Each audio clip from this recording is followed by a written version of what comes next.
All right, family. We black once again. It's on with the general. Y'all know what time it is. We got a powerful presentation today. Legends of Kemet's 18th Dynasty, Pharaoh Amenhotep III, and Empress Queen T in the house.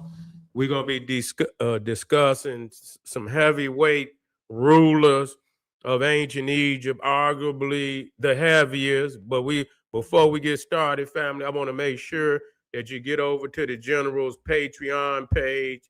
That's right, over 500 exclusive live streams that you cannot view nowhere else on the planet. I want you to get over there, family, and get access to some dynamic, mind-blowing material. The link is right there at the top of the chat. Also, kingseti.com, online marketplace. Get you some fly t-shirts, hoodies, African Kemetic jewelry. We got classic DVDs that you cannot view or see anywhere else.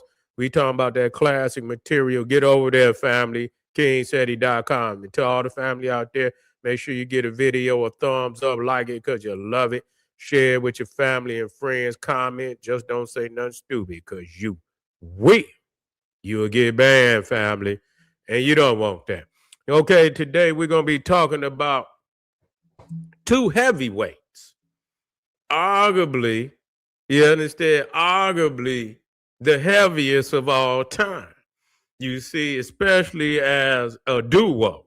You see Pharaoh and Empress. And, and the general was the first one that, mentioned that these were not just queens, the 18th dynasty. This was the empire. This was the age of empire. So these was empresses. Okay. But a lot of people don't want to, they don't want to, say this. Because there's no emperor nowhere else on the planet at that time that could there is no empire. Egypt had the first empire. You see, had the first empire, so there was no male emperors nowhere else on the planet at the time that these sisters was empresses. And so, nobody want to specify that, but the general most definitely specified. Now, we talking about Amenhotep the third. We talking about Queen T, and we talking about, they grabbed the reins of power after, many, brutal battles, for, supremacy in the world. We talking about the early Tutmosis. We talking about Amos, the founder of the 18th dynasty, who freed Egypt of the assault by the Hyksos. You see, they had come in on Kemetic land and taken control of Kemetic land. And so our family, waged a war of liberation. You see, a war of liberation where they freed not only Kemet, but freed their brother and sister nations in Arabia, in the Levant, and in those areas, freed the whole area. You see, but it was under the great leadership of these, Amos, the liberator, Amos the first. We talking about Nefertari, Amos Nefertari. You see, who was the matriarch of the dynasty. You see, depicted black. You see, when they say Egyptians wasn't black and painted black, we proved that wrong because Amos Nefertari was Egyptian, and she most definitely was and is the most depicted not, we don't say character, but image, icon of all of Egypt. Amos Nefertari was the most depicted icon of all of ancient Egypt.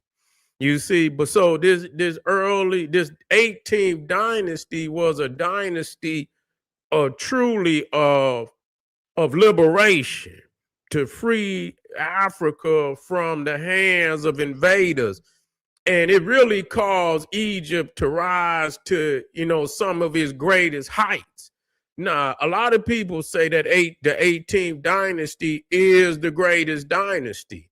And it's hard to argue with that. It's hard to argue with that. But you got the fourth dynasty, the pyramid builders, and you also got the 25th dynasty of the Kushites, and even the 19th dynasty of Ramesses II and Seti the First and Ramesses the First, and I believe Ramesses the Third was no joke. So you got a lot of powerful dynasties, you see, but the 18th dynasty, you see, this is live, family. Yeah, we live, most definitely. But anyway, let's tap in. Let's tap into the power of Amenhotep III. Now, okay, here we go. Boom. Now, Amenhotep III's reign, approximately 1391, 1353 BC, of the 18th dynasty, is widely considered the high water mark of ancient Egyptian power and prosperity. His rule was defined less by conquest and more by wealth, diplomacy, monumental building, and divine kingship. So many people say Egypt was at its richest during the reign of Amenhotep III and Queen Empress T. Okay, it was at its richest out of 3,000 years. Okay, and so we're gonna give some key highlights. Thank you, family. Appreciate you. We're gonna look at some key highlights, historically grounded and widely accepted by most researchers. Now, the highlights of Amenhotep III's reign: Egypt at the peak of its power. Okay, Egypt controlled Nubia, the Levant, and major trade routes. Now, a lot of times they want to say Egypt controlled Nubia, the Levant, and really these is brother and sister nations. They don't want to talk about that. Their control went into Greece, went all the way over into Mesopotamia, went into India, you see, went into the islands of the Mediterranean, went as far as what you say today is over in the Iberia, the Spain today, what it's called. It wasn't Spain then, but the Egyptians had control over the whole of the Mediterranean, you see, but they want to make it because they don't want, they try to show the Roman Empire and the Arab Empire to be so vast, but they don't want to talk about, but the Greeks mention that. You see, that's why I brought up Diodorus Siculus, where he say that Osiris even went to India. A lot of people, when I was doing from Naga to nigga, a lot of people say, oh, Seti just making up things. Then when I brought the receipt, a lot of people get quiet. They thought Seti but this was talked about even in the ancient world, that the Egyptians had went to India. That's documented. And even Herodotus says that Sesostris, Senusret, the third, I believe, was it the third? I believe it was the third, who founded Athens in Greece.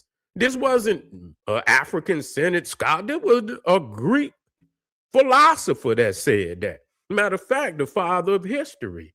But it was other Greeks that backed that up, that, the Egyptians founded Greece, founded Athens. And so when under Amenhotep III, vast wealth flowed in from gold mines in Nubia.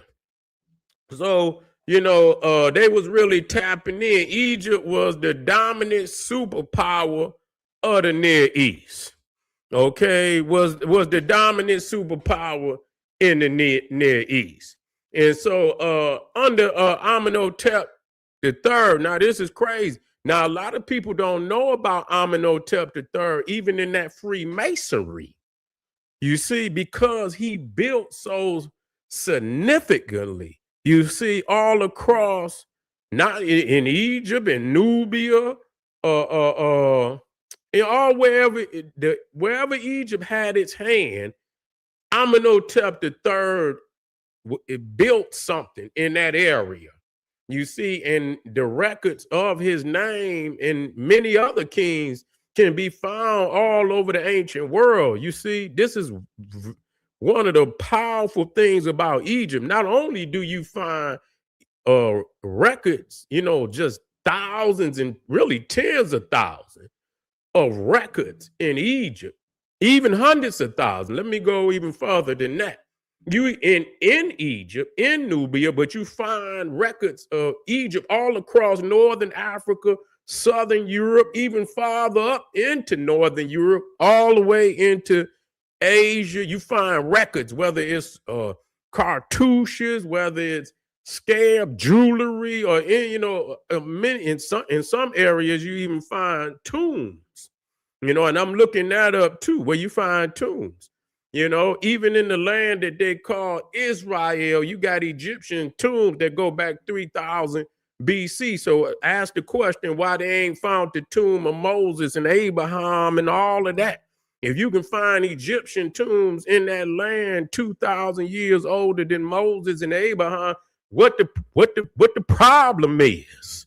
You see what the problem is. But anyway, Amenhotep major projects as far as building the Luxor Temple, and that was the Grand Lodge. This is where after Karnak, and listen, as we move forward, I'm gonna have a lot of more visuals up. I'm really tightening it up. I'm getting busy, so you're gonna get more of a lecture today.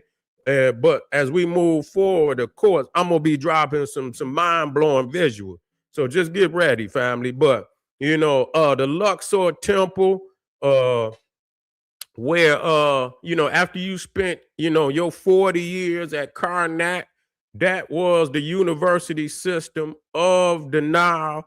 And so a brother went to school there for 40 years, and when he reached priesthood after 40 years in the mystery system, he was initiated. His final initiation was at the Luxor Temple. And this is crazy because, this is highly respected in Freemasonry.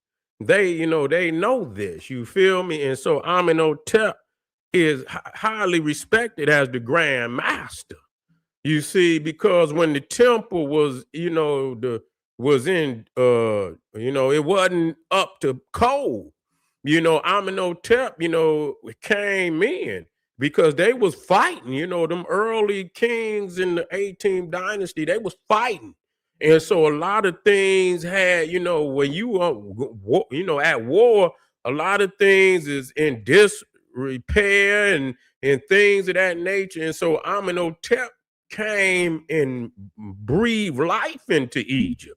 And so a lot of them temples, he rebuilt them, you know what I'm saying, and added a magnificent extensions to the temple. So that Luxor temple where the brothers was raised up, he went in and expanded and glorified that. And so he also the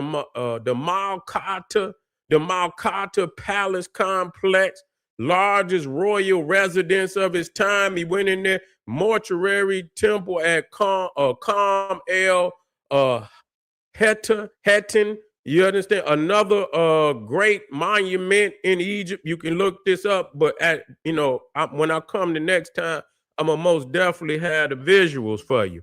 The Colossi of Memnon. Those, if you ever look it up, just look it up. The Colossi of Memnon is two large statues of Amenhotep III. Is crazy because each one of these statues weigh almost 1,000 tons.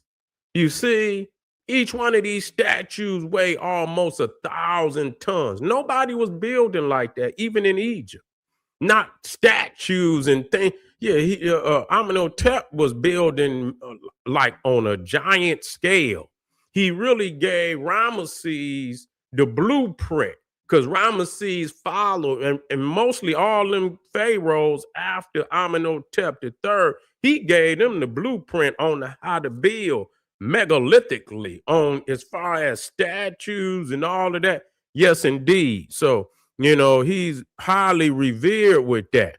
You see, so his architecture emphasized divine kingship, not militarism. So a lot of them earlier kings, because they was on the battlefield, a lot of they monuments, it emphasized militarism, but under his rule, it was basically Egypt was at peace. It had won all the wars so it really was no wars. And so it was about divine kingship. Okay. The Pharaoh as a living God. So Amenhotep the third pushed royal divinity further than any predecessor. You see, so they was really identifying, he identified himself with Ra, with Amen, with Horus, called the dazzling sun disk, and even a lot of what Akhenaten was pushing, even with the I-10, his father, Amenhotep, and now this is Akhenaten's father. Let me mention that Amenhotep III is the father of Akhenaten, and really the I-10 and all. It was originally pushed by Amenhotep III, but it was still in the pantheon. He didn't remove Ra. He didn't remove Amen. He didn't remove Horus. Matter of fact, his name is Amenhotep III. Akhenaten originally was Amenhotep IV, but he changed that. So, from my understanding, he even changed, some of, what his father's name was. And so people was like, wait a minute, you understand what I'm saying? You didn't went too far. You didn't went too far. You see what I'm saying? You trying to erase history. It's one thing to be in charge, and if you want to you want to isolate yourself with the people, because ultimately the people rule. They did not want to just venerate I-10 alone. These gods were, some of them existed thousands of years before Egypt. These were not just Egypt. These came from the beginning of the Nile. And so the people were just not going to have that. It's just all it is to it, And so, but this is his father and his mother, Queen T. Okay. And so,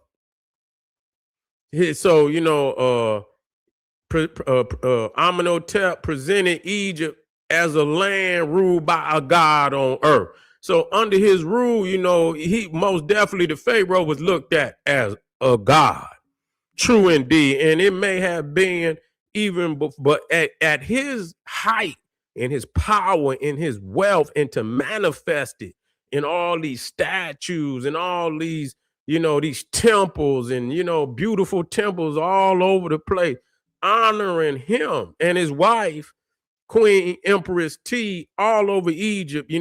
Really, he was deified as God while he ruled. You see, and so again, he Sekhmet and healing cults, and so he commissioned hundreds of Sekhmet statues, and I seen a lot of them at Karnak. He had nothing but Sekhmet statues, and so likely linked to his illnesses in later life, because illnesses was looked at as something that was cast down on man by Sekhmet, but she was also the healer of any illness that she cast down. So they had to venerate Sekhmet to get her her mercy, you see. So to as a protection against plague and illnesses and things of that, strengthening the role of priest physician. So a lot of physicians honored Sekhmet. And so under Empress Queen T, unprecedented power, T was depicted equal in scale to the king. You see, before that, you see, you see the queen, she be down there and much smaller than the king. Okay, much smaller than the king. So in her time, they were depicted equally. You see, they were depicted side by side equally. Her name appears in foreign correspondence because he got ill. He got ill, and she took over in when he was ill. Okay, and so they had to respond directly to her. Okay, she influenced diplomacy and religion, and actually she became a goddess to the Nubians, which is not mentioned. A lot of people don't mention that she became a goddess, and that speaks to something.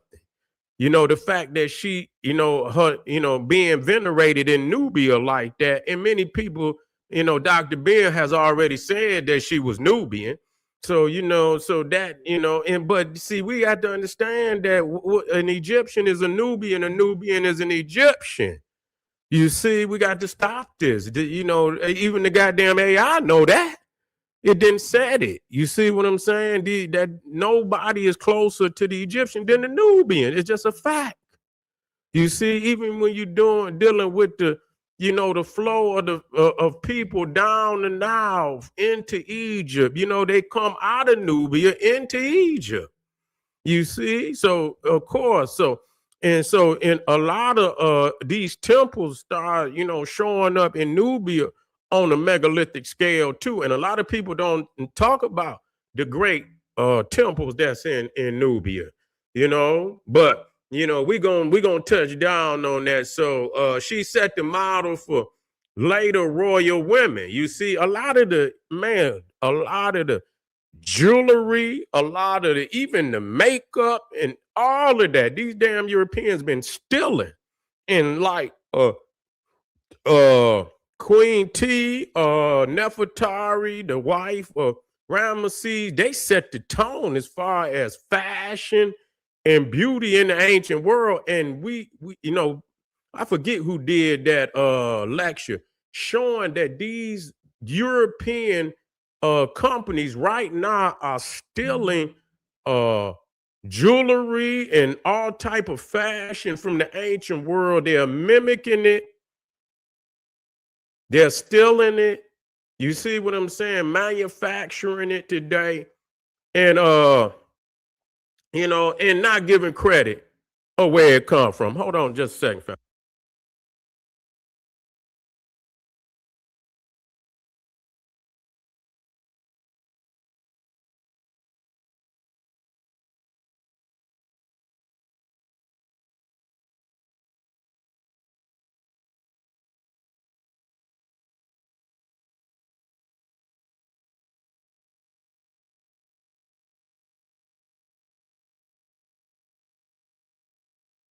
Back in the house, y'all.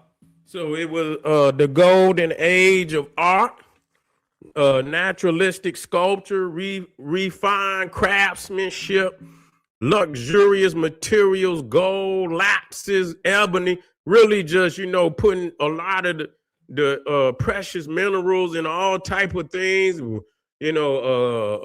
jewelry, statues, everything that they could, embellish with these precious minerals, they most definitely did it. And so it was really a time of internal stability and peace. So after all the Tutmosis, even Hatshepsut had to go out there and they crackheads sent military campaigns out to continue to crack heads to make sure that Egypt not come under conquest again.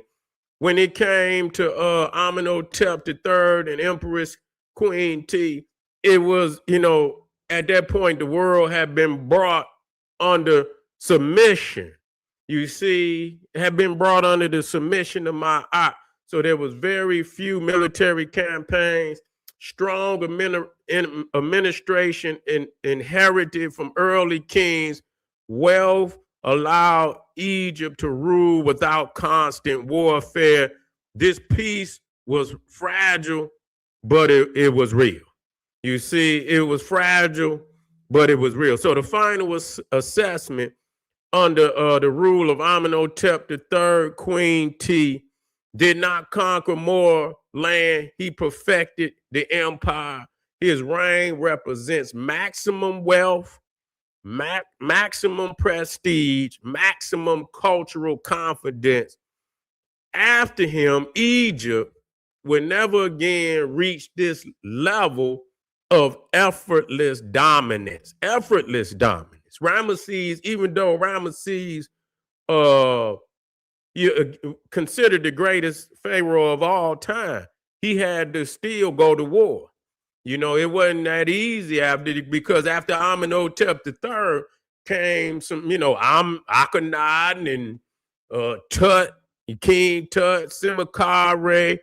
They ain't had that hand like that. So under them and under Akhenaten, because he want to go out in the damn desert and become a monk and instead of being to the nation and tending to the needs, a lot of the land was taken. That all them all the kings that fought previously before they came to rule, a lot of that land had been lost.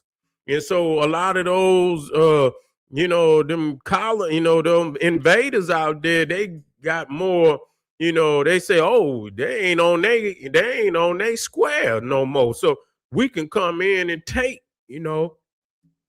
a lot of land, in which they did. So when Ramesses came to the throne, it was about going back to war. You see, it was about going back to war.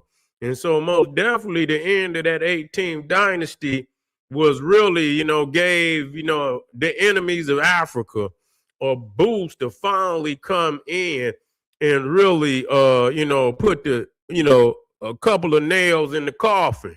And, outside of the 25th dynasty, the 19th dynasty, that was pretty much it after the 25th dynasty. That was really the last great dynasty. But all of those dynasties was trying to get back to this one dynastic rule of Amenhotep III, Empress Queen T, considered the wealthiest, greatest rule of ancient Egypt family. We're gonna tap back in now. We're gonna tap back in, and next time I'm gonna have the visuals up. I'm tightening up everything, and believe me, when I say I'm tightening it up, that's exactly what I'm doing. So we're gonna really start manifesting on a magnificent level real soon. So stay tuned, family. Get over there to Patreon, support the general. You already know. 500 exclusive live stream, and I'm putting some fire over there. So if you think I'm putting fire over here, you already know what's going to be on Patreon, because it's going to be on 3 levels higher. So pay attention. You feel me? I'll see y'all in a minute. Arm yourself with knowledge. Bang on that wicked ass beast daily. Liberation through African education and confrontation. Boom. Black power.